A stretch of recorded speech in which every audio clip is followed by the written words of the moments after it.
नमस्कार दोस्तों, आज हम पढ़ेंगे देवरानी जेठानी की कहानी का भाग 2, जिसके लेखक हैं पंडित गौरी दत्त शर्मा। जब लाला को यह खबर हुई, वह एक दिन आके बहुत लड़े कि दवा नहीं डालेगी तो अंधी हो जाएगी। तब कोई 15 दिन में रसौत की पोटली से आराम हुआ। लौंडिया की आंखों को पहले ही आराम हो गया था, क्योंकि दौलत राम हकीम जी के यहाँ दवाई गिरवा लाया करते थे।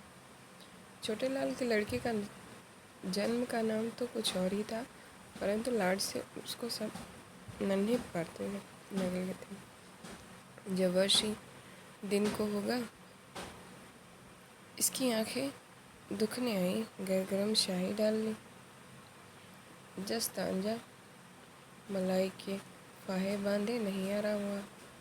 तब इसकी माँ ने अपनी सास से कहा, मेरी माँ मेरे भाई की आंखों के वास्ते एक रगड़ा बनाया करी थी, जो तुम कहो तो नन्हे की आंखों के वास्ते मैं भी बना लूँ। उसने कहा, अच्छा। 1 तोला जस, 1 चोला रसौत, 6 मासे फटकी, 2 तोले छोटी हल बाजार से मंगा के 1 तोले गौ के घी को 101 बार धोकर उसमें रसौत फटकी पीस के मिला दी और समची हरलों समेत कांसी की प्याली पर रगड़ लिया। नन्हे की आंखों को इसी से आराम हो गया। इस रगड़े की मोहल्ले भर में धूम पड़ गई। जिस किसी बच्चे की आंख दुखने आती, मांग के ले जाती और इसे डालने पे आराम हो जाता। खुर्जे वाले की लौंडिया की आंखें फिर दिखने आई थी, इसी रगड़े से आराम हुआ। एक दिन छोटे लाल की बहू बोली कि सासू जी, जब मेरे लाला दिल्ली में रिश्तेदार थे तो मेरे बड़े भाई को माता रानी का टीका लगवा दिया था। वो भी कहे थे और मैंने भी देखा थे कि जिस बच्चे को टीका लग जाता है उसकी फिर माता नहीं निकलती, और जो निकले भी तो जोर नहीं होता। सो नन्हे का चाचा था, कहे था कि जो माँ और लाला की मर्जी हो तो नन्हे के टीका हम भी लगवा दें। सो माँ बाप की आज्ञा से छोटे लाल ने शफा खाने के बड़े बाबू से नन्हे को टीका लगवा दिया। जब बच्चे को दांत निकलते हैं तो बड़ा ही दुख होता है। जो दूध पीता है डाल देता है, दस्त आया करते हैं, शरीर दुर्बल हो जाता है, बच्चा रोता है बहुत है, दूध नहीं पीता। यही हालत नन्हे की हुई। एक बिरिया ऐसा मांदा हुआ कि सबने आस छोड़ दी थी। बकरी के दूध से आराम हुआ था। और एक दिन छोटे लाल अपने साहब चिट्ठी लिखवा के बड़े डॉक्टर के पास भी नन्हे को ले गया था।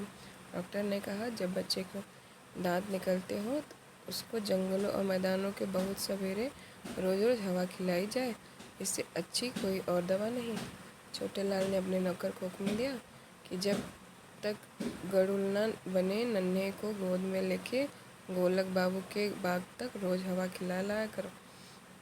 और नन्हे जब 2 वर्ष का हुआ, गरुड़ने में बैठा कर सूर्य कुंड तक भेजने लगे। बहुत करके लाला छोटे लाल आप भी गरुड़ने के साथ जाया करे थे। इससे नन्हे का सब रोग जाता रहा और शरीर में बल आया।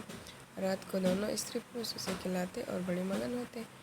जब छोटे लाल कहता, आओ नन्हे मेरे पास आओ, तो वह चला जाता।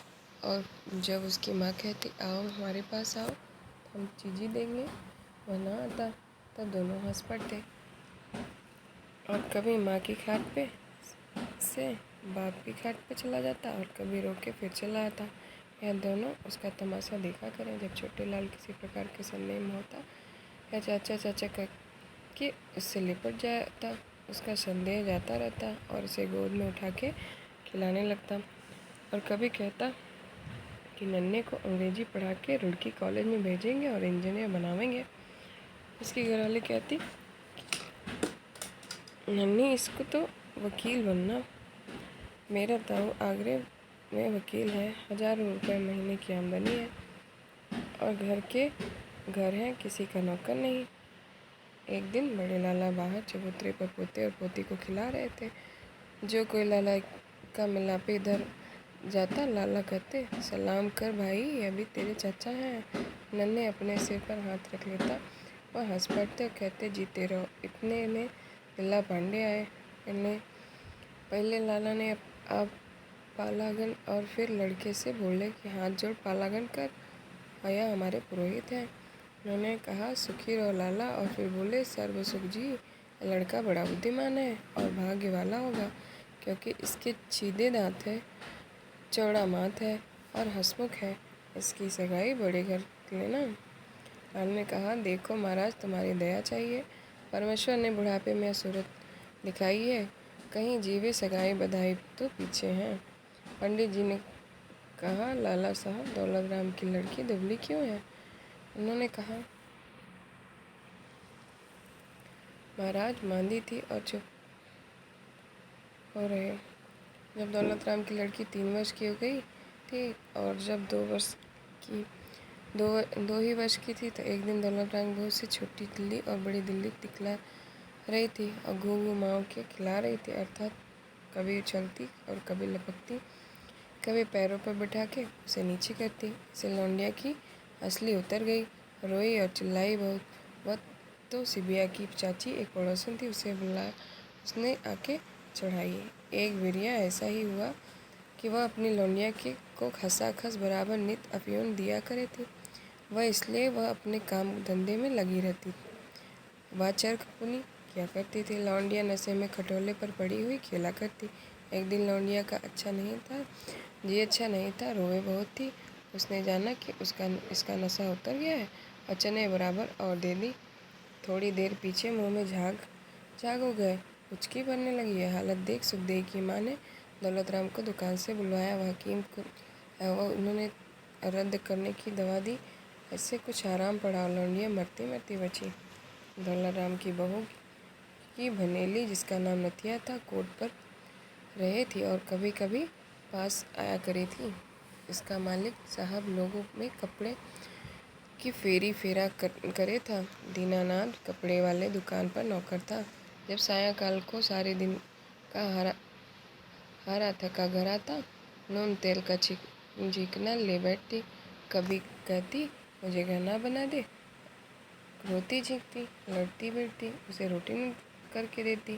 कहती कि पहलाने की बहू को देख, गहने में लद रही है। उसका मालिक नित नई चीज़ें लावे है, मेरे तेरे घर के आगे भागे फूट गए। वह कहता, अरे भगवान जाने, भगवान रोटियों की क्यों गुजार कर रहे हैं, तुझे कहने बातें की सोच रही है। एक न सुनती, रात दिन क्लेश करती।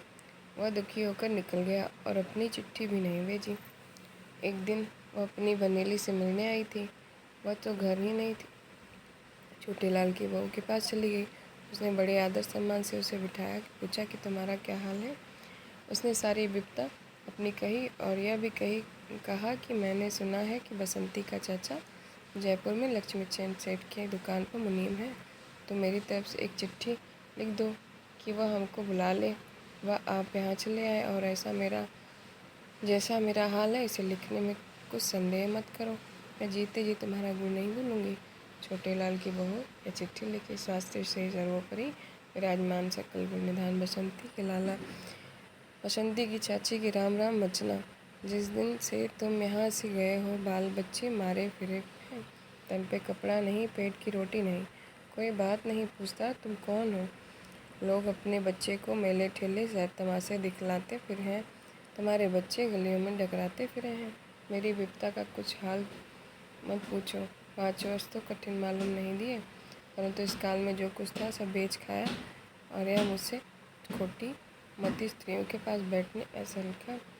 वह जैसा मैंने किया वैसा मैंने पाया, अब मेरी पहली सी बुद्धि नहीं रही।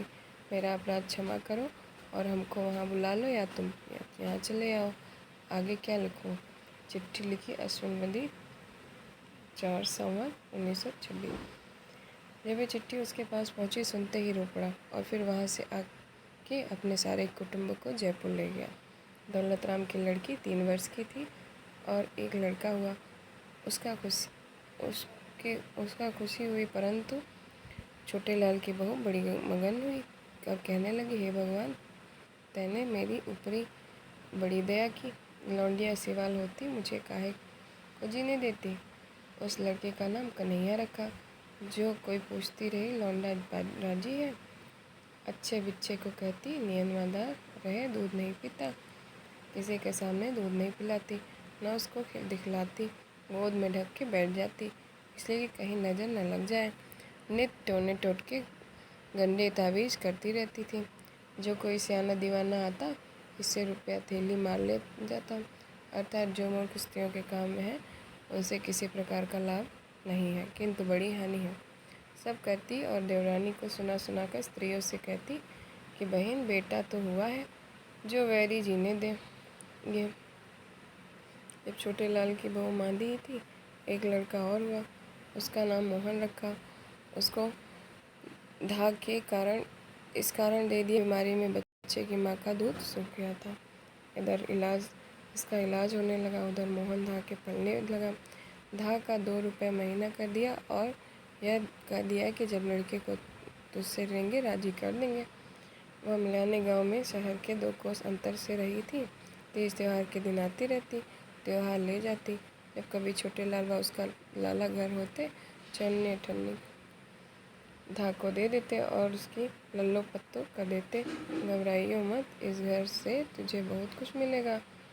और वह धा चाटनी थी। उसका जाट लाला दुकान पर बैठ के दिन घी बेचने आया करे था।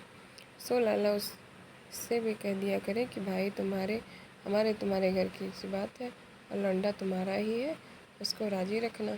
छोटे लाल की बहू को जो सब यह आराम हो गया था। 5वें वर्ष के लड़के को धार से लेने की सलाह ठहरी। एक दिन मुहूर्त दिखला के उस जाट से कह दिया कि फलाने दिन तुम दोनों 4 घड़ी दिन चढ़े लड़के को लेके चले आओ। वह आगे 25 रुपये और दोनों जाटनी को 5 कपड़े उसकी मंगन आदि को देके छोटे लाल की बहू ने जाटनी की गोद में से लड़के को अपनी गोद में ले लिया। उसकी सास ने कहा, बहन, तेरे लायक तो कुछ है नहीं, तुम्हें जो से दे सो थोड़ा आगे तेरा घर है, भगवान इसकी उम्र लगावे, तुझे बहुत कुछ देगा। बहू की गोद में लड़का रोने लगा और कहने लगा कि मैं तो अपनी माँ के पास जाऊँगा। सबने कहा, यही तेरी माँ है। वह न माना और जाटनी की गोद में आ गया, कहने लगा कि मैं माँ घर को चल। जाटनी आंसू भर लाई और कहने लगी, बेटा तेरी माँ यही है और तेरा घर यही। सुखदेव की माँ ने कहा, बेबी 2-4 दिन अभी तो यहीं रह, जब पर्चा आएगा तो अपने घर चली जाइयो। यह सब जानते हैं कि छोटे बेटे पर बहुत प्यार होता है और पुत्र से प्यारा क्या है। जिसके घर में इतना धन दौलत, उसके लाड़ प्यार का क्या ठिकाना। जब छोटे लाल दफ्तर से आता, बाहर से ही पुकारता, बेटा मोहन। वह भी घर से भाग के आता और बाप के हाथ में से रुमाल छीन कर लेता। उसमें कभी दाल सेवी और कभी बालूशाही और मिर्ची पाता और माँ को दे देता। माँ बड़े को तो दादी का लाडला बतलाती और छोटे को आप ऐसा चाहती कि आठों पहर उनकी आंखों के सामने ही रखती, किसी का भरोसा न करती। जहाँ आप जाती उसे साथ ले जाती। थोड़े दिन में उसे 100 तक की गिनती सिखला दी, नागरी के सारे अक्षर बतला दिए। नन्हे की अवस्था 7 वर्ष की थी। उसे पढ़ने के यहाँ मुहूर्त करा के अंग्रेजी पढ़ाना मदरसे में दिखला दिया था। नन्हे की सगाई कई जगह से आई, पर छोटे लाल और उसकी बहू ने फेर दी और यह सब कहा कि जब 15-16 का वर्ष का होगा तब विवाह सगाई करेंगे।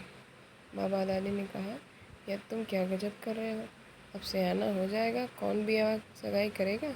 लोग कहेंगे जाति में खोटे होंगे और अब तक ब्याह नहीं हुआ। लाचार इनको बुलंदशहर की सगाई रखनी पड़ी और जिस दिन सगाई ली और नन्हे टीका करवा ले उठा, दौलत राम बहू उसी समय बाहर से आ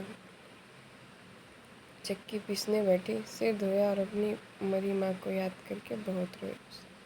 सबने बुरा कहा और दौलत राम भी गुस्सा हुआ। छोटे लाल की बहू मामा दिल्ली से मेरठ विवाही आई थी। उसकी बेटी जब 9 वर्ष की थी, कोयल में शिवलाल बनिए के बेटे से ब्याही गई थी और उसके भी एक बेटा था।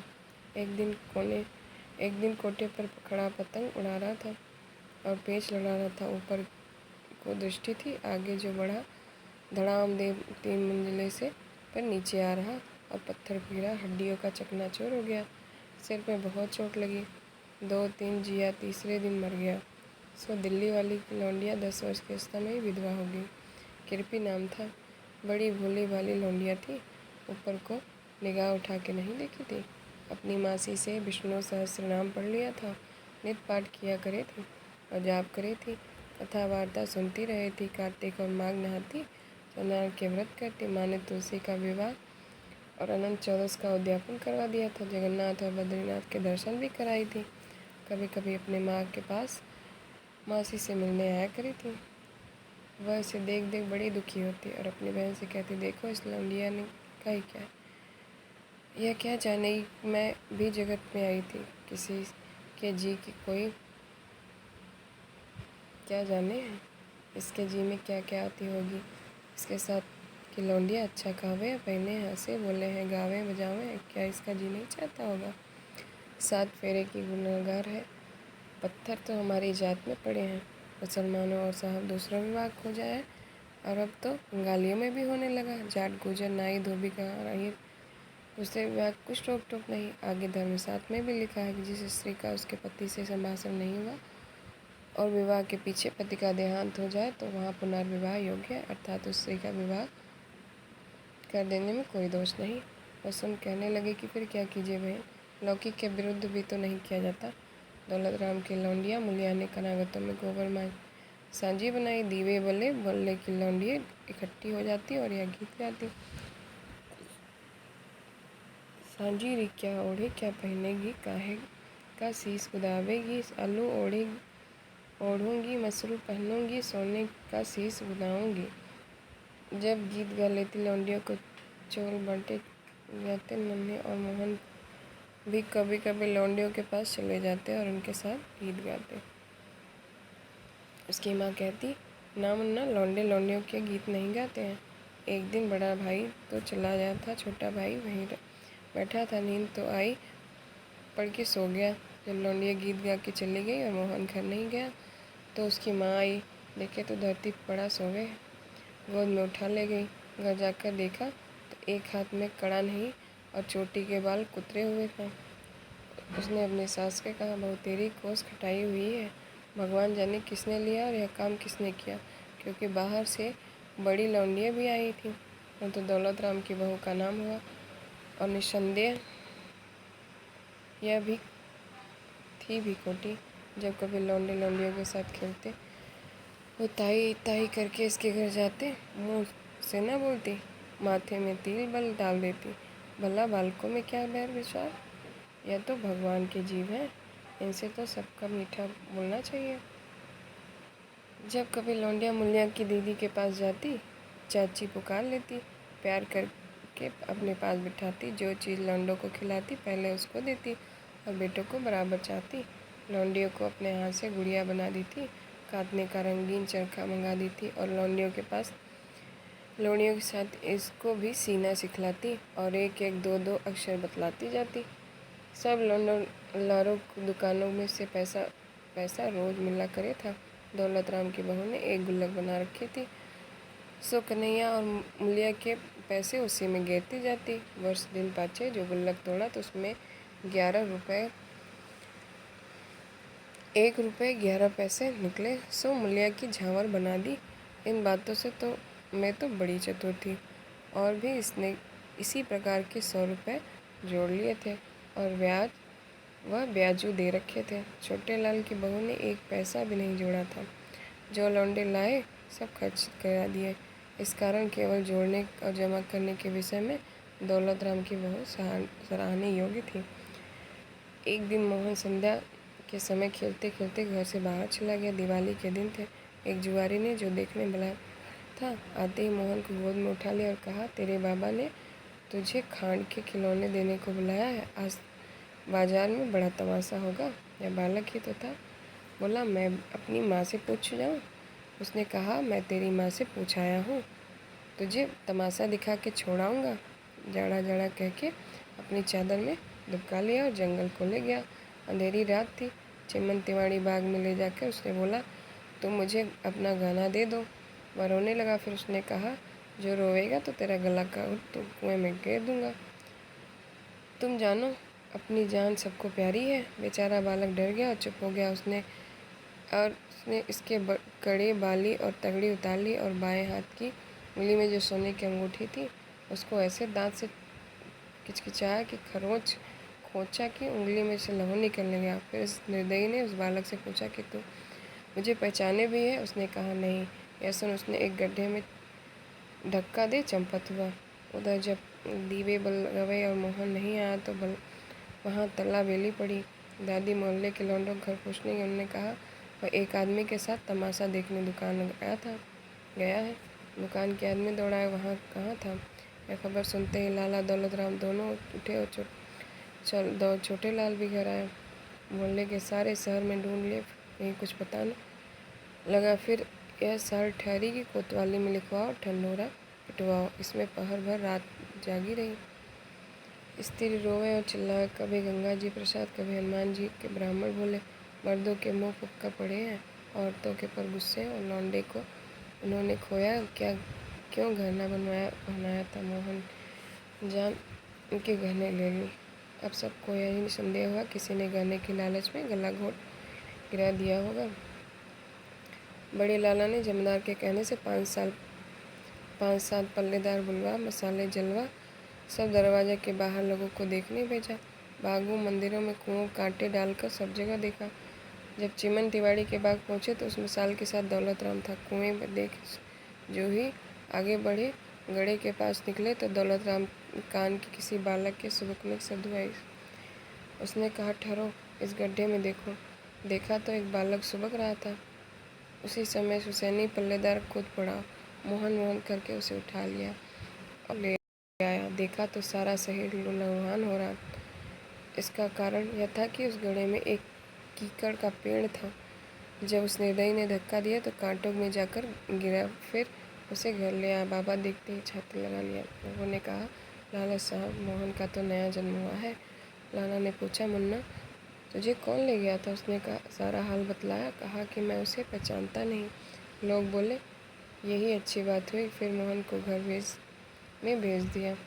माँ दादी गले लगा के बहुत रोए। इतने में छोटे लाल भी मसाल उड़ने गया था। आन पहुँचा। मोहन को देख बड़ा आनंद हुआ। दौलत राम की बहू सबके सामने कहने लगी, अब मेरे जी को जी आया। भगवान ने बड़ी दया की, परंतु मन की परमेश्वर ही जाने।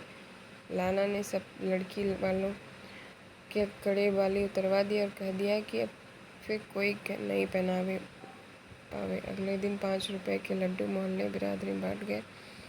कुछ दान पुण्य भी कराया। दौलत राम की लड़की का संबंध अत्रौती के चुनलाल कसेरे के बेटे से हुआ था। उन्हीं दिनों किसी ने लाला सरस्वती से कहा कि लाला जी, तुमने कहाँ सगाई कर दी? वो तो तुम्हारी बराबरी की नहीं, बारात भी हल्की लावेंगे। मैंने उत्तर दिया था कि भाई, मैंने तो घर वर दोनों अच्छे देख लिए हैं। उनका बड़ा कुटुंब है, सादा चलन है, लड़का लिखा पढ़ा है, दुकान का कारोबार अपने हाथ से करे है और बड़ा चतुर है। रुपया पैसा किसी की जाती नहीं, ऊपर टीप टाप अच्छी नहीं होती। मनुष्य को चाहिए कि जितनी चादर देखे उतने पाँव पसारे। मुझे यह बात अच्छी नहीं लगती। जैसे और हमारे बनिए हाट भवेली गिरवी रख के दुकान में से 1000-2000 रुपए की बड़ी कठिनाई से पैदा किए हैं, विवाह में लगा कर बिगड़ जाते हैं। जब मुलिया का विवाह फ्लोरा दोष का ठहर दिया, दिन के दिन बाराती आई। जब बारात चढ़ ली और जनवासे में जा ठहरी, गाड़ी वाले को भूसा दिलवा दिया गया। 51 रुपये नगद सोने, 5 गहने, 300 रुपये की मालियत, 5 बर्तन जरी का लामा, 1 घोड़ा और पालकी। यहाँ से खेत में गया। जब खेत देखे लौटे तो कहते हैं आए कि लाला साहब, जीमने की जल्दी करो, 10 बजे से पहले फेरे हैं, ऐसा ना हो कि लगन टल जाए। जब बारात जीमने को आई तो नौसा इसने नहीं आया कि कुंवारे नाते नहीं जिमाते हैं। सब पकवानी हुई थी, सबने प्रसन्न होकर खाया और सब जब जीम चुके मन के नीचे फेरों को बैठ गए। दिलाराम पांडे और एक ब्राह्मण जो समाधियों की ओर था मिलकर विवाह करा दिया। फेरों पर से तो उठ के भोर बाटी और फिर संधि जनवासे में चले गए।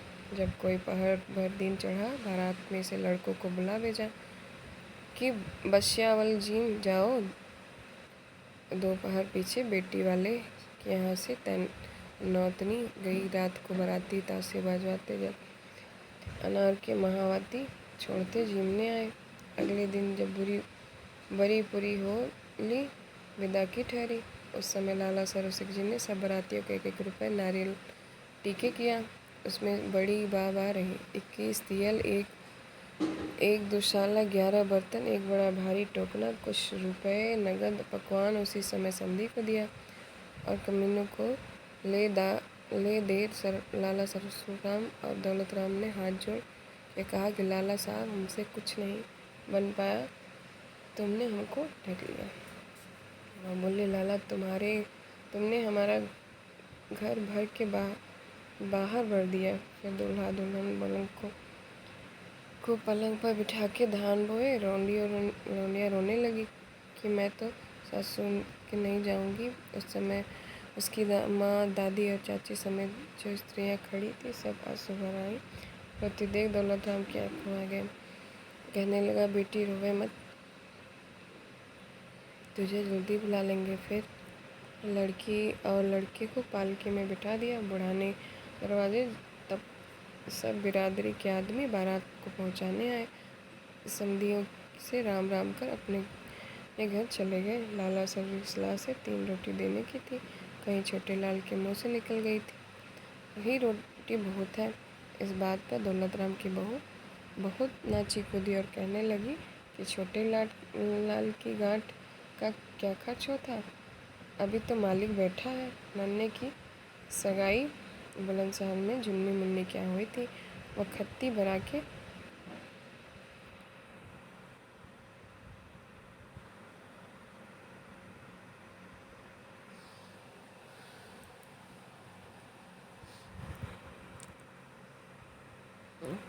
भरा करे थे। नाच का भाव जो गिरा, उन्होंने ही अपनी 4 खत्ती बेच दी। इसे खून के 2000 रुपये बन रहे। उन्होंने यह सलाह दी कि भाई लौंडिया का विवाह कर दो, यह इसी के भाग के हैं। विवाह सुझवा के सरसुखी को एक चिट्ठी भेजी कि 7वां तीज विवाह के न केवल सूझे है और बहुत ही शुभ है, सो तुमको रखना होगा। पीछे से नाई साहेब चिट्ठी लेके आवेगा। जब वह चिट्ठी यहाँ आई, लाला ने छोटे लाल और दरोगा की माँ के सामने बुलाकर सलाह ली। यही ठहरी कि रख लो, जहाँ 100 नहीं 100 आवे। छोटे लाल ने कहा, हमें अपने काम से काम है, बहुत सी टीप टाप में कहाँ की नमोद मरी जा रही है। लाला की घरवाली बोली, कल को 2 रुपये कुसुम्भ भेज देना, हम रहनी तो चढ़ाते और गोटा किनारी लेते आना। दिन के रह गए हैं, आगे सोना पिरोना है। लाला बोले, यह सब काम दौलत राम कर देगा। और भाई छोटे लाल, कल चौधरी को बुला के पूछो सही कितने कितने गाड़ी हो हैं। छोटे लाल ने कहा, पहले सवारी लिखी जाए, कितनी ली जाएंगी, तब 2 जगह पूछकर किराया कर लेंगे। दौलत राम ने कहा, चबीनी तो 2 दिन पहले ही आएगी, क्योंकि गर्मी के दिन है, बहुत दिन में पकवान बूझ सजा है। अगले दिन यहाँ से बुलंदशहर की चिट्ठी उत्तर लिख दिया गया है। थोड़े दिन पीछे वहाँ से नाई चिट्ठी लेके आया। उसने 7 बान लौंडे और 4 बान लौंडिया के लिखे थे। तिवास ने सारी बिरादरी को जेवरी सो जीवने नहीं आया। उसका पड़ोसा घर बैठे गया। जब लौंडा घोड़ी चढ़ लिया, रात को बारात चल दी और हापुड़ जा ठहरी। वहाँ लाला ने पहले ही आदमी भेज दिए थे कि वहाँ जाकर बंदी सर से कहा बाग में कढ़ाई चढ़वा दे। सो वहाँ सब सामान तैयार था। लाला ने बारातियों से कहा, लो भाई, नहा धो के पहले भोजन कर लो। रात को चबूनी बांट के चल दिए और दोपहर पहले बुलंदशहर जा पहुँचे। शहर के बाहर से बीडी वाले के घर खबर करने को नाई भेज दिया। जब बाराती चल ली, गाड़ी वालों से दारनी भूसे सब तरकार हुई। ताशे वालों और याचकियों ने 1-1 आदमी के 2-2 परोसे मांगे। जब द्वारी हो चुकी, सब नौसे को जनवासे मिले गए। और जब लौंडा फेरों के पर से उठ के थापा पूछने गया, वहाँ उसने या 4 छन कहे, 1-1 छन 1-1 रुपया लिया। छन पिरा की अइयाँ और छन पिरा की जोड़ा, दूसरा छन जब कहूँगा जब ससुर देगा घोड़ा। छन पिरा की अइयाँ और छन पिरा की धार, अब का छन जब कहूँ जब सासू देगी हार, छन पिरा की आइयाँ और छन पिरा की बोता, दौसा लेके बहने आया सर्व सुख का पोता। यह सुनकर सब स्त्रियाँ हंस पड़ी और कहा, 3 हुए और एक कह दो। छन पिराई की आइयाँ छन पिरा की खुरमा, तुम्हारी बेटी ऐसी रखूँ जैसे आँखों में का सुरमा। 2 रात बारात वहाँ रही और विदा करके होकर बाराती आनंदपूर्वक अपने घर आ गए। यहाँ खड़ी अर्थात विवाह रात को अड़ोसन और बिरादरियों की स्त्रियाँ इकट्ठा हुई। सब ने गाना बजाया, पैसा पैसा बेल का दिया, नाच को धो रहा था। चौधरी की बहू ने कहा, अरे दौलत राम की बहू कहाँ है? उसकी सास बोली, अपने ही घर पड़ी हुई सोवे है। उसने कहा, यहाँ क्यों नहीं आई? कहीं लड़ी तो नहीं थी? छोटे लाल की बहू ने कहा, नहीं जी, यहाँ तो उसे किसी ने आधी बात भी नहीं कही। वह बोली, मैं क्या लाऊं? मैं वह बोली, उससे मैं लाऊं हूँ। और 2-4 लुगाइयों के साथ लेकर के घर पहुँची। शर्मा शर्मी सोती को उठा के लाई और सबके बीच बिठा के उससे ढोलक बजवाई। वह बेचारी गाना बजाना क्या जाने थी। ढोलक बजते ही सब लुगाई हंस पड़े। वह वहाँ से उठ खड़ी हुई और उसके अपने घर चली गई। सबने मनाया, फिर न बैठी। अब लाला सरस्वती जी बहुत बूढ़े हो गए थे। दुकान का काम सब दौलत राम ने संभाल लिया था, परंतु लाठी लेके ठुलकते ठुलकते दोपहर पीछे रोटी खा के दुकान चले जाया करते थे। छोटे लाल कहा करे था कि लाला जी, अब तुम बैठकर भगवान का भजन करो, इस जगत की माया मोह छोड़ दो। छोटी बहू ससुरे की बड़ी टहल करे थी। बिछौना बिछाती, धोती धोना, रात को गर्म दूध करके पिलाना, यह सब काम यही करे थी और अपने बनेलियों से कहती कि जी, यह हमारे तीर्थ हैं, हमारे यहाँ भाग जो अपने बड़ों की टहल करें। धर्मशास्त्र में लिखा है, जो अपने बड़ों की टहल करते हैं उनके कुल की वृद्धि और स्वर्ग प्राप्त होती है। जब कभी बूढ़ा दौलत राम बहू से पानी मांगता हो, कहता तो काम को क्या करती, परंतु कहती उतना मारता भी तो ना है, दिन रात कान खाए। वो कहता है, हाँ बहुत सच है, हमारी यह कहावत है, दाँत घिसे और खुर घिसे पीठ बोझ न ले, ऐसे बूढ़े बैल को कौन बांधे मुँह से दे। बुढ़िया इतनी नहीं थक गई थी, अपना काम अपने हाथ से कर लेती थी। छोटी बहू लाल की बहू से कहा करे थी कि अरे तेली के बैल की तरह दिन भर इतना मत पिले, मादी पड़ जाए कि तो हमें पानी कौन पकड़ाएगा। और बहू, हमारे पक्के बात हैं, आज मरे कल दूसरा दिन तेरा कच्चा कुंबा है। इसी बात पर दौलत खान कहती कि देख बुढ़िया, 2 जगन की छोटी बहू को कैसी चाहे। एक दिन बैठे बिठाए बड़े ताप चढ़ाई, या तीसरे दिन खांसी हो गई, फिर सांस हुआ है। गुलाम ने नाड़ी देखकर कहा, लाला सरस्वती जी, अब रामनगर की तैयारी है, औसत में बतलाए देता हूँ, खिलाओ। और लाला से बोले, लाला सरस्वती, अब अच्छा समय है, भगवान की दया से बेटे पोते मौजूद है। वह बोले, हकीम जी, ऐसी कोई औषधि जो अब की बिरिया में बच जाऊं और दौलत राम छोटे लाल का साजा बांट दूं। मैं जानू हूँ कि मेरे पीछे भतीजा होगा। हकीम जी तो चले गए। लाला बेटे पोतों की ओर देख आंसू भर लाए। उन दोनों का जी भराया। बेचारी बुढ़िया रोने लगी। छोटे लाल ने कहा, लाला जी घबराओ मत, भगवान ने चाहा तो अच्छे हो जाओगे। अगले दिन गोदान कराया, गंज की दुकान पुण्य कर पुरोहित को दी। 5वें दिन लाला का हाल बेहाल हुआ। जब नाड़ी बहुत मंद पड़ गई, गंगा जल जमीन पर उतार कर पंचरत्न मुँह में डाला। जब लाला काल कर गए, बेटे हाय लाला लाल करते हुए बाहर आन बैठे। मुर्दे के चारों ओर स्त्रियां घर आई, रोटने पिटले बाहर। जब मोहल्ले बिरादरी के लोग इकट्ठे हुए, विमान बनाने की ठहरी, ताशे वाले की जांच की बुलाए गए। जब कोई मोहल्ले व बिरादरी में से आता तो कहता कि लाला सरस्वती जी बड़े भागवान थे कि उनके बेटे पोते मौजूद हैं, उनका आज तो खुशी का दिन है। कोई कहता, साहिब जहाँ मिल आए थे पहले ही राम राम करे थे, अच्छा स्वभाव था। पुरोहित जी बोले, महाराज, उन्होंने अपने जीते जी एक अच्छा काम किया। इस काल में जितने कंगाल आए सबको पाँव पाँव भर दाने दिए।